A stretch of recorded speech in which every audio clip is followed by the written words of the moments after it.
Balance सबसे बढ़ जाता है। बैलेंस खड़े मतलब क्या होता है? खड़े-खड़े कभी गिर जाती है, हाँ, बैलेंस की प्रॉब्लम आती है कभी इसको। जब ओके। कभी भागती है तो बैलेंस अनबैलेंस हो जाता है। नहीं, तो कभी-कभी ऐसे कभी-कभार महीने में 1 आध बार कभी-कभार एक होता बार है। गिर जाती है तो गिरने के बाद इसका जो उठती है ना, तो ऐसे बोलती है कि पापा उल्टी आने का मन हो गया, मम्मा उल्टी आने का मन हो गया। गिरने से पहले उसको पता चलता है कि नहीं पता नहीं, चलता? देखो, आँखें इसकी अचानक ऊपर हो जाती है, हाथ नीला हो जाता है हम बात बहुत। कर रहे थे आपकी डॉटर के बारे में, तो आप बता रही थी कि वो ठीक से बोलती नहीं है, थोड़ी-सी हकला के बोलती है, आर्टिकुलेशन प्रॉब्लम्स आ रही है। आर्टिकुलेशन प्रॉब्लम्स मतलब वर्ड्स क्लियर ना बोलना, तोतला बोलना। दूसरी प्रॉब्लम्स हमने नोटिस की कि बच्चे को पैदा होने के बाद थोड़ी-सी दिक्कत आई थी, लेट हुई थी। इसका सिर का साइज़ छोटा है। हमने और एक चीज़ ऑब्ज़र्व की, उसका राइट हैंड थोड़ा-सा वीक है।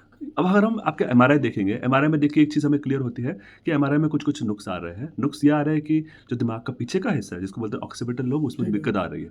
उसकी वजह से क्या होगा, बच्चे की नज़र में दिक्कत रहेगी, सबसे पहले बात। मामूली सी रह सकती है, ज़्यादा नहीं रह सकती है, और एक साइड में कमज़ोरी रह सकती है। तो जैसे हमने देखा कि उसका एक साइड वीक है, पहला। दूसरा, हमें एक और चीज़ पता चला कि उसको रास्ते में लड़खड़ा के गिर जाती है। क्या होता है, बता सकते हो उसमें? सबसे बढ़ जाता है। बैलेंस खड़े मतलब क्या होता है? खड़े-खड़े कभी गिर जाती है, हाँ, बैलेंस की प्रॉब्लम आती है कभी इसको। जब ओके। कभी भागती है तो बैलेंस अनबैलेंस हो जाता जब है। वो अनबैलेंस होना, उसको बोलते हैं कोऑर्डिनेशन प्रॉब्लम्स। जब हम भागते हैं, हमारे हाथ-पैर के मसल्स एक-दूसरे से कोऑर्डिनेट करते हैं और हम गिरते नहीं हैं। तो इसको क्या हो रहा है कि बिकॉज़ इसका कोऑर्डिनेशन ठीक नहीं, कोऑर्डिनेशन मतलब क्या होता है, जब हम भागते हैं, दोनों पैरों की स्पीड एक-दूसरे से एडजस्ट करनी चाहिए। कोई स्टेप छोटे रहते हैं, कोई मोटे रहते हैं। अब ये एडजस्टमेंट हमारे में ऑटोमैटिकली होता है, लेकिन इसमें क्या हो रहा है, बिकॉज़ एमआरआई में दिक्कत आ रही है, ब्रेन में थोड़ा-सा डैमेज है, वो कोऑर्डिनेशन नहीं आ रहा है, इसलिए भागते वक़्त वो गिर जाती अनबैलेंस। है। उसको बोलते हैं इम्बैलेंस होती है। उसका रीज़न ये भी है कि थोड़ा-सा माइनर सा स्टिफनेस भी है। स्टिफनेस मतलब मेडिकल लैंग्वेज में स्पास्टिसिटी या टाइटनेस बोलते हैं। उसकी वजह से आ रहा है। तो इसके लिए हमें सिंपल-सिंपल हाथ-पैर की एक्सरसाइज़ेज़ है जो करनी पड़ेगी। प्लस मैंने जो मेडिसिन्स लिखी है वो की है। उससे हाथ-पैरों की टाइटनेस कम होगी। टाइटनेस जैसे ही कम होगी, उसका गिरना कम हो जाएगा। बीच में आपने और बताया कि अचानक पार्क में वैसे भी गिर जाती है और आँखें ऊपर चढ़ जाती है, कुछ उल्टी आती है बाद में, वो क्या होता है, बता सकते हो? रोज़ नहीं, कभी-कभी ऐसे कभी-कभार महीने में 1 आध बार कभी-कभार एक होता बार है। गिर जाती है तो गिरने के बाद इसका जो उठती है ना, तो ऐसे बोलती है कि पापा उल्टी आने का मन हो गया, मम्मा उल्टी आने का मन हो गया। गिरने से पहले उसको पता चलता है कि नहीं पता नहीं, चलता? देखो, आँखें इसकी अचानक ऊपर हो जाती है, हाथ नीला हो जाता है ये बहुत। लक्षण जो है ना, वो सीज़र वाला है। सीज़र मतलब फिट्स, फिट्स मतलब दौरे, दौरे मतलब मिर्गी।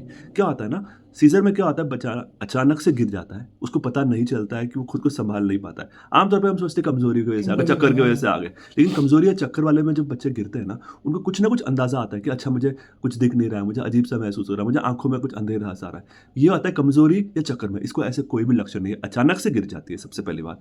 आँखें 1 आध सेकंड के लिए ऊपर होती है, हाथ-पैर थोड़े से नीले पड़ जाते हैं, और फिर उसके बाद उल्टी जैसे लक्षण आते हैं। कभी भी चक्कर के बाद किसी को उल्टी के लक्षण आए, या फिर वो बोले कि मुझे थोड़ा कलरफुल चीज़ दिख रही है, रंग-बिरंगा दिख रहा है, मुझे साफ नहीं दिख रहा है, समझ ये गया। सीज़र के लक्षण है। इसको बोलते हैं ऑरा, या टेक्निकल लैंग्वेज में बोलते हैं इक्टल ऑरा। इक्टल ऑरा मतलब ये जो है, ये दौरे के लक्षण। अच्छी बात ये है कि अब तक कोई दौरा बड़ा नहीं आया है। दौरा बड़ा आना मतलब हाथ-पैर टाइट होना, लंबे देर के टाइट होना, नहीं, बच्चा वो अभी बेहोश तक होना, वो टच अब वुड तक आया नहीं। नहीं लेकिन आया। जब हमने आपकी ईईजी की, ईईजी में हमारे को ब्रेन में कुछ ऐसे तरह के करंट दिखे जो दौरे के लक्षण आ रहे हैं। ईईजी में हर 20-30 सेकंड में छोटे-छोटे झटके आ रहे हैं। इसका मतलब क्या है? 2 बच्चे को बड़े वाले दौरे नहीं आए, बच्चे को छोटे-छोटे दौरे ईईजी में आ रहे हैं। और आप जैसे डिस्क्राइब कर रहे हो, ये गिरने वाले लक्षण जो सारे हैं, जिसके बाद में उल्टी आ रही है, वो भी दौरे के लक्षण हैं। इसका मतलब क्या है, हमें बच्चे को फिट्स की दवा देनी पड़ेगी, नंबर 1। कितना टाइम देनी पड़ेगी, कोई प्रिडिक्ट नहीं कर सकता। कम से कम 2-3 साल चलती है। लेकिन जिन बच्चों के एमआरआई एब्नॉर्मल रहते हैं, एमआरआई में नुक्स रहते हैं, उनकी दवा इतना आसानी से बंद नहीं होती। फिट्स होने का रिस्क हमेशा लाइफ लॉन्ग बना रहता है। आने को फिट्स कल भी आ सकता है, हफ्ते में 1 बार आ सकता है, दिन में 10 बार आ सकता है, साल में 10 बार आ सकता है, 10 साल में 1 बार आ सकता है, शायद ना भी आए।